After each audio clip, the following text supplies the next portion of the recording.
Ассаламу алейкум, құрметті студенттер. Бүгінгі лекциямыздың темасы экологиялық экспертиза түрлері. Жоба бойынша біз бүгін экологиялық экспертиза түрлеріне түсінік береміз. Мемлекеттік экологиялық экспертизаның алып барылуымен танысып өтеміз. Экологиялық экспертиза іскерлік мұнасебеттерінде көп түрдегі экологиялық экспертиза формалардан пайдаланылады. Олардың қатарына төмендегілер кіреді: мемлекеттік экологиялық экспертиза, жемиеттік экологиялық экспертиза, экологиялық аудит, идарави экологиялық экспертиза, ілми экологиялық экспертиза тағы басқалар.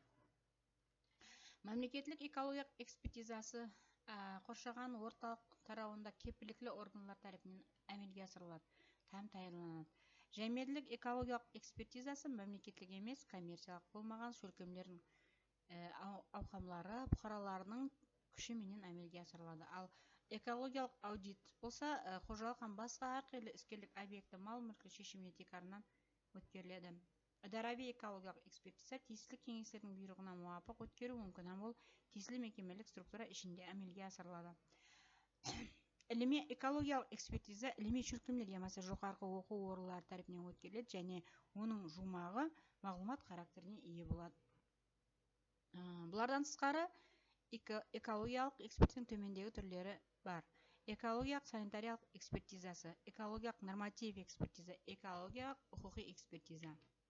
Өзбекстан Республикасының экологиялық экспертиза хақындағы низамына муафық төмендегі объектілерді экологиялық экспертизадан өткеру мәжбүри болып табылады. Мемлекеттік программаның концепцияларының өндіріс күшілерін, экономикалық және социал саха тармақларын жайластыру һәмде рауажандыруының схемаларының жойбарлары.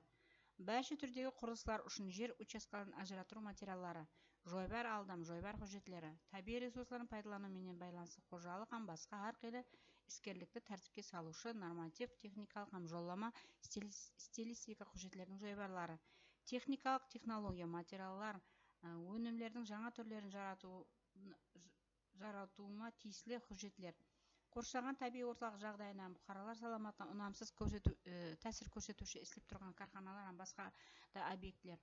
Кеншілік бұларға айрықша қорғалатын табиғи аймақтар, айрықша экологиялық жағдай һәм экологиялық қауіп зоналары құқығын беру мақсатында өткерілетін аймақтар комплексі тексеру материалдары, қала құрылысы хұжетлерінің барлық түрлері, махсус құқықи режимді объектілер. Мемлекеттік экологиялық экспертизаның текарғы бағдарлары төмендегіше классификациялануы мүмкін. Бірінші, Өзбекстан Республикасы аймағында өндіріс күшлері, халық қожалығы тармақларының рауаждануы, жайласуын жойбар алды материалдарының экспертизасы. Мәселен, қалаларының планировкасы жай құрылысы бойынша жойбарлар экспертизасы суды тазалау, атмосфераның қорғау, басқа бойынша норматив талаптарға әмел етуге ерісу керек.